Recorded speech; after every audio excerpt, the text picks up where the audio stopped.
What kind of circus is this? A child in my garage during a company inspection? Mr. Harrison's angry voice boomed through Precision Auto like thunder, making every worker freeze in place. Keisha Williams, 13 years old, was kneeling beside the engine of a 2019 Honda Accord, her small hands still gripping a socket wrench. She had just arrived from school 25 minutes ago, like she did every afternoon, to help her dad, Jerome, who had been the head mechanic at this shop for 12 years. "I'm so sorry, Mr. Harrison." Jerome rushed over to his daughter. "Keisha, you need to leave. This isn't a good time." But Harrison lifted his hand, stopping him. The 48-year-old business owner, who controlled one of the biggest auto repair networks in the region, was there for a surprise visit that could shut down Precision Auto forever. His expensive suit and designer shoes looked completely out of place among the grease and machinery. "Hold on, Jerome. Let your daughter stay." A mean smile spread across Harrison's face. "Actually, I just got a better idea." Keisha slowly stood up, looking straight at the man every employee feared. At 13, she had learned to recognize that expression, the same look she got from certain teachers, security guards at stores, and even some neighbors. It was the look of someone who had already decided what she could and couldn't do based only on her skin color and her age. "You know something, Jerome? Your little girl seems pretty confident working on that engine." Harrison walked toward a covered section at the back of the garage where a BMW M5 had been sitting for 4 days. "This one's special. My top mechanics from 3 other locations have looked at it. The engine simply won't turn over. We can't even run a proper diagnostic test."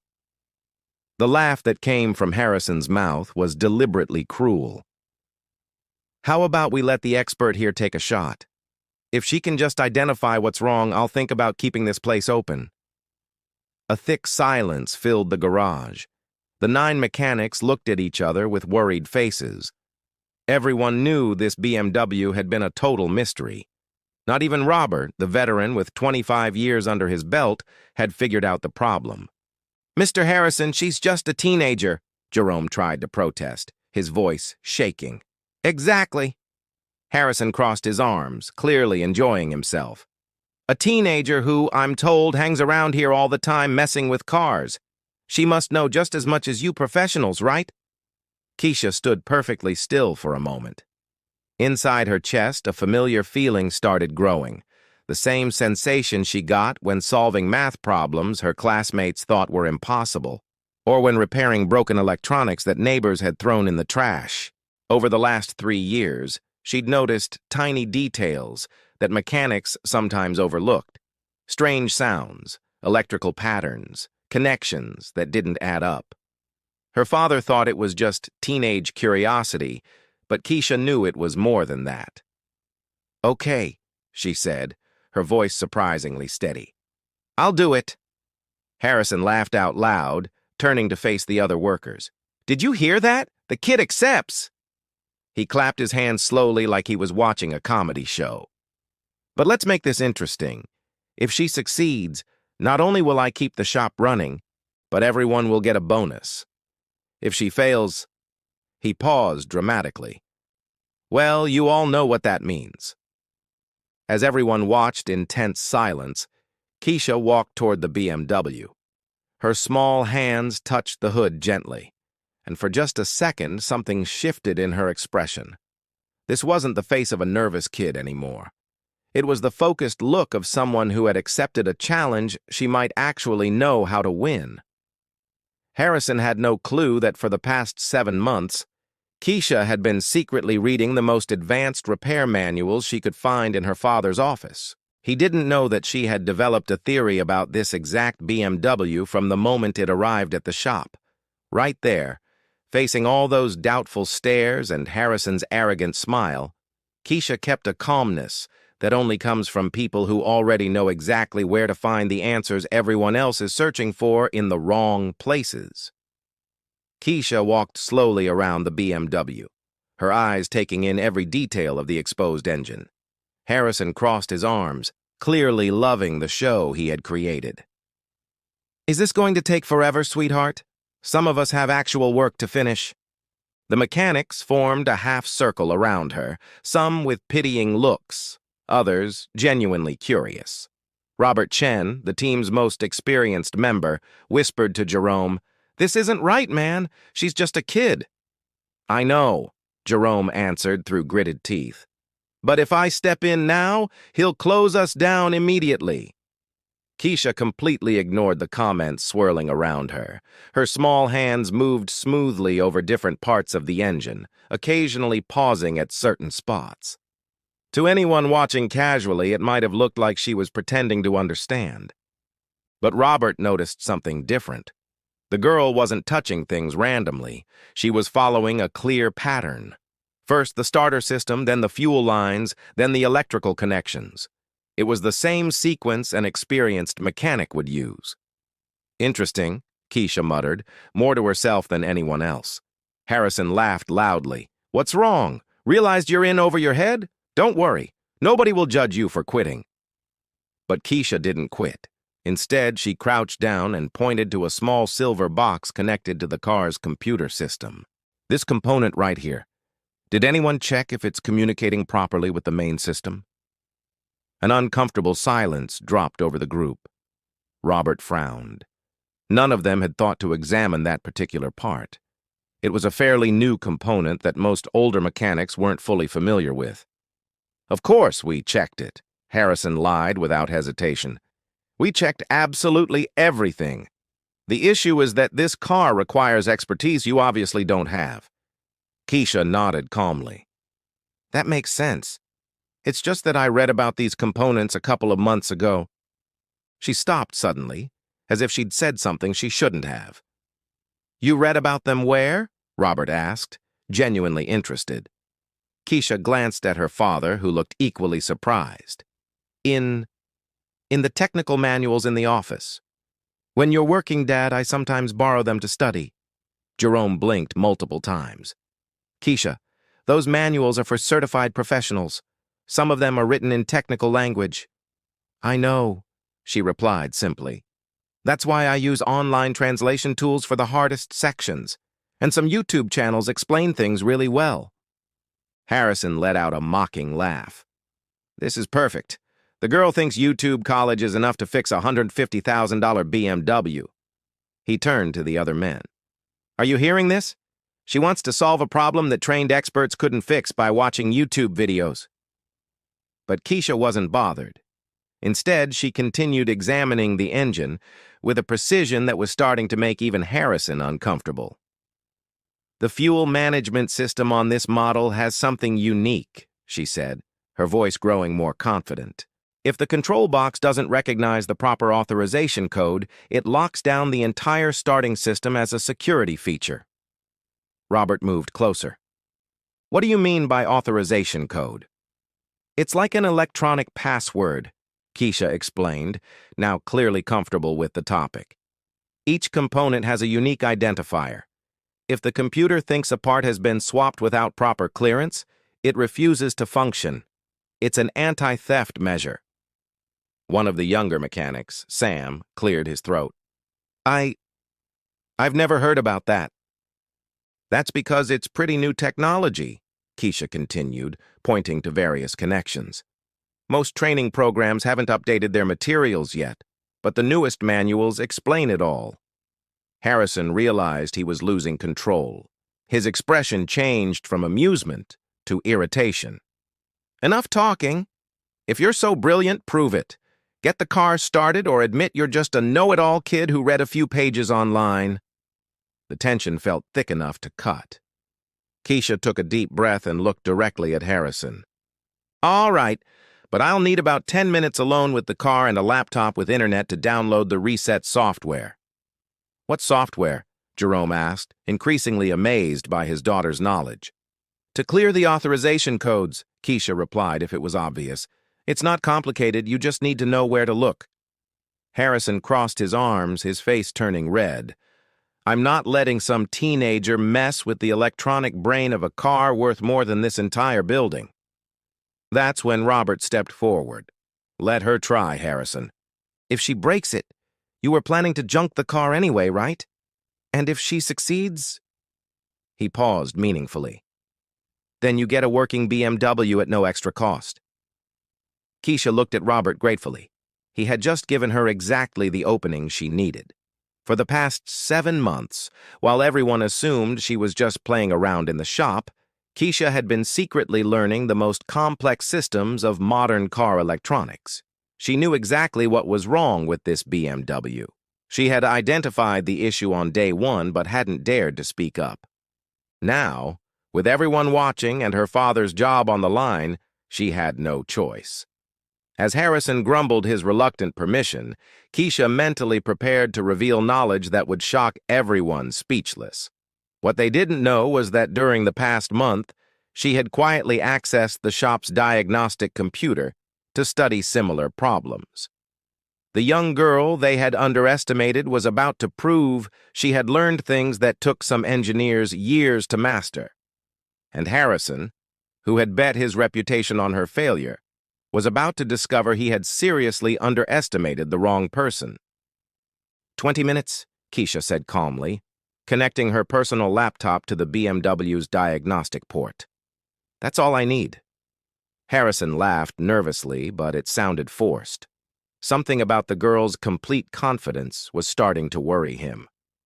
20 minutes to fix what expert engineers couldn't solve in 4 days?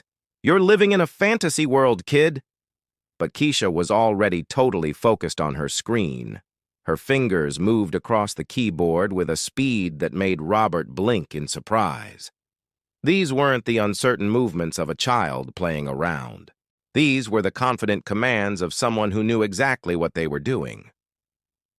"Dad," she said without looking up from the screen, "remember when I told you I was studying those manuals?"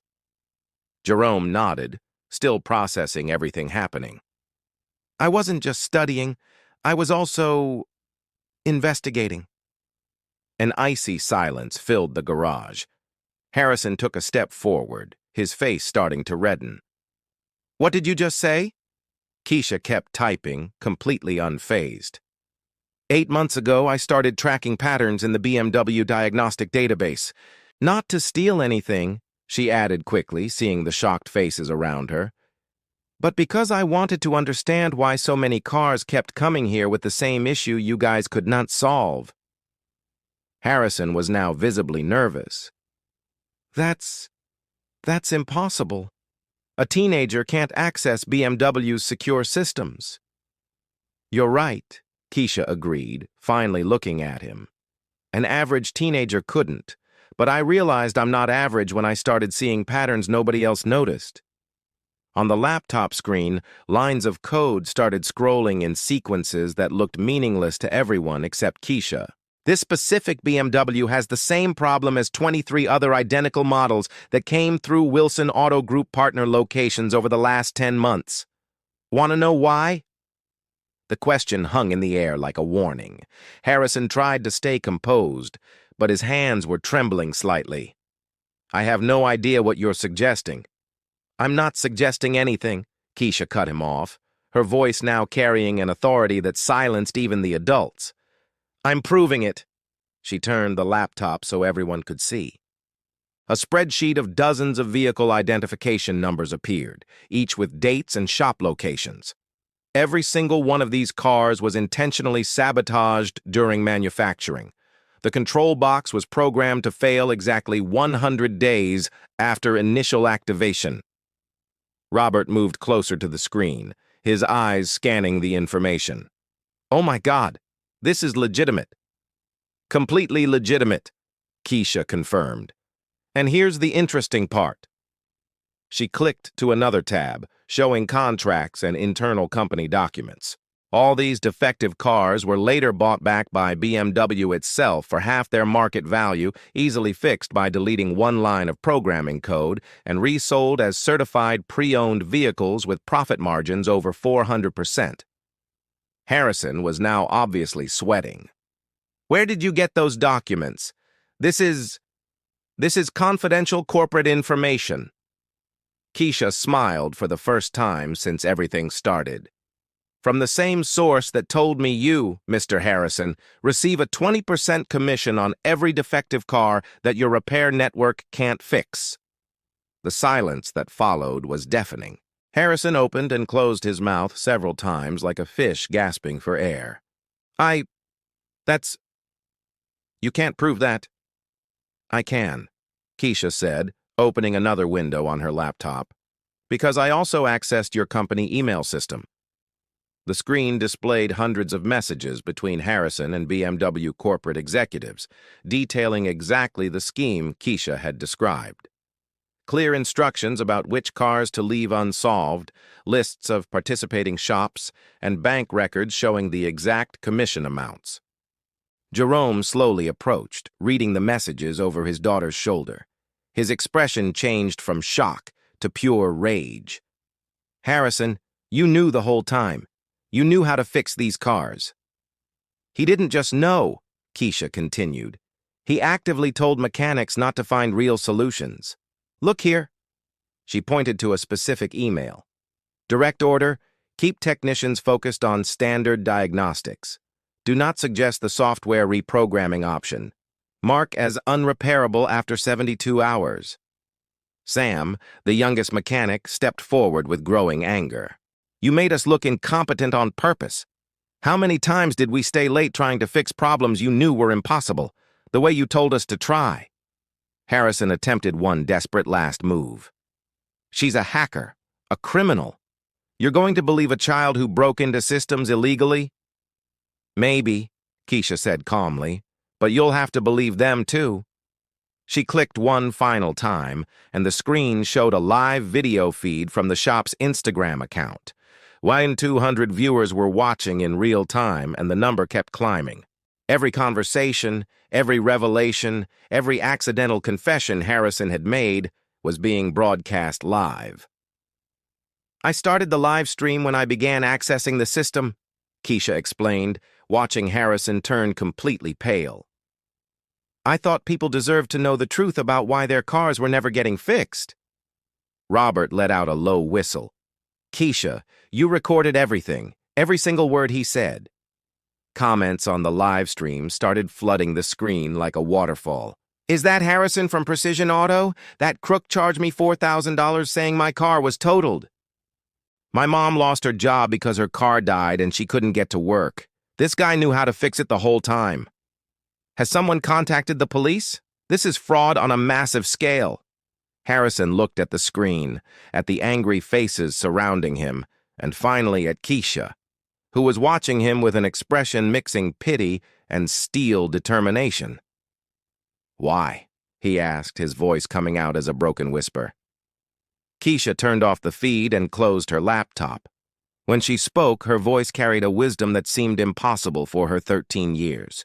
"Because you assumed a black girl from the neighborhood would never be smart enough to uncover your scheme, and because every time you looked at me, you only saw what you wanted to see. Someone too inferior to be a threat." She paused, staring directly into Harrison's eyes.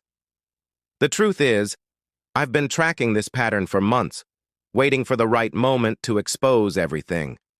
You handed me that moment when you decided to publicly humiliate me." Outside, the sound of police sirens started growing louder. Someone had clearly called the authorities during the live stream. Harrison glanced toward the door, then back at Keisha, finally realizing he had underestimated not just a child, but a mind that had outplayed him completely. As the sirens grew closer and Harrison understood that his career had just been destroyed by a girl he considered inferior.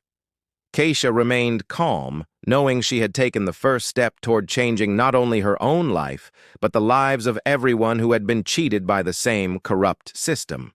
What none of them knew yet was that this live stream had done more than expose a local fraud. It had caught the attention of far more powerful people who were about to offer Keisha opportunities that would forever change what it means to be underestimated. 4 months later, Keisha sat in a conference room in downtown Detroit, surrounded by executives from Ford, Apple, and Amazon.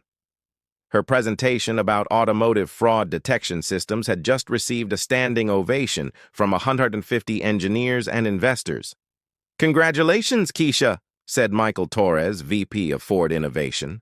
Your real-time detection system proposal could transform the entire automotive industry. We're prepared to offer a $3 million consulting contract to begin. The girl who 4 months earlier had been seen as just the mechanic's daughter was now being recruited by the world's biggest tech companies. Her live stream had gone viral, generating over 20 million views and attracting attention from national news outlets. Keisha smiled, but her thoughts quickly returned home. Thank you so much for the opportunity, but I need to talk it over with my family first. And there's one requirement. The executives exchanged curious glances. I want part of the development work done at my father's garage, with his crew. Robert, Sam, and the others deserve to be part of this journey.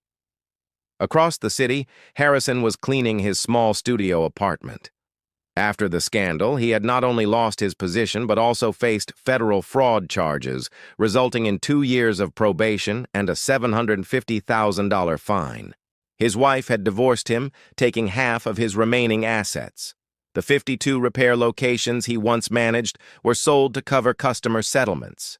He now survived on a modest pension and occasional consulting gigs for tiny independent shops. Ironically, the exact type of business he used to look down on. I can't believe I was ruined by a teenager, he muttered, watching a news report about Keisha receiving a National Innovation Award for young people. Meanwhile, at Precision Auto, now renamed Williams & Daughter Automotive Solutions, Jerome watched proudly as his daughter explained engineering concepts to a group of reporters. The garage had been transformed into a training and innovation center where young people from the community learned advanced automotive technology. Dad, Keisha said, stepping away from the cameras briefly. Remember when you used to tell me I should focus more on school and less on playing with cars? Jerome laughed, his eyes glistening with proud tears. Turns out you were right all along. Robert approached, holding a tablet displaying a new diagnostic system Keisha had created. You know, Keisha, I've spent 25 years in this business thinking I knew everything about automobiles. You showed us we still had so much to learn. It wasn't about knowing more, Keisha replied. It was about looking from a different angle. You knew the right things. You just didn't know other people were stopping you from finding the solutions. Sam, who had been promoted to head of the new electronics diagnostics division, nodded admiringly. That 13-year-old girl taught us more about justice than any adult we've ever known. 7 months after the scandal, Keisha's system had been installed in over 3,000 repair shops nationwide, helping identify and solve similar cases of corporate sabotage. She had started a nonprofit called Honest Diagnostics that provided free automotive technology training to teenagers from underserved areas. During a presentation at a community center, a 15-year-old boy raised his hand. Keisha, how did you find the courage to stand up to that man? He was so much more powerful than you. Keisha smiled, remembering how she felt that day in the garage. You know, he really was more powerful initially. He had wealth, influence, and control over my father's livelihood, but he made a mistake. What mistake? He confused power with intelligence, and he confused my age and race with my inability. When you underestimate someone based on prejudice, you give that person the greatest advantage possible, the element of surprise. The room full of teenagers listened carefully. Harrison thought he knew my limits before he even met me. That made him careless, overconfident, and sloppy. He never imagined I could be a threat, so he never protected himself from me. A girl in the back raised her hand. But what if you had failed? What if you couldn't prove what he was doing? Keisha smiled. I couldn't fail because I already had the answer before he challenged me. I'd spent months studying that exact problem. When he gave me the chance to show what I knew, I was totally prepared. The best revenge isn't destroying those who hurt you, Keisha concluded, her voice filling the room. It's becoming so skilled at what you do that they realize they made the biggest mistake of their lives by underestimating you. 3 years later, Keisha was studying computer engineering at Stanford through a special program for exceptional young students while running her consulting business remotely. Harrison, meanwhile, had tried repeatedly to find work at other automotive companies. But the scandal followed him everywhere. The last anyone heard, he was asking for a second chance at a small repair shop in the suburbs, only to be turned down by the owner, who recognized his name from the news. Keisha proved that real revenge isn't dragging your enemies down to your level. It's rising so high that they become irrelevant. She turned an attempted humiliation into the foundation of a career that changed not only her life but an entire industry. The girl who was challenged to fix an impossible engine did not just fix the engine. She fixed an entire system of corruption, created opportunities for hundreds of young people like herself, and proved that the biggest mistake anyone can make is judging a person's potential by their appearance. If this story of determination and justice touched your heart, remember that true strength doesn't come from the power you hold, but from the intelligence with which you use it. Have you ever been underestimated by someone who later regretted it? Your story could inspire others to never give up proving their worth.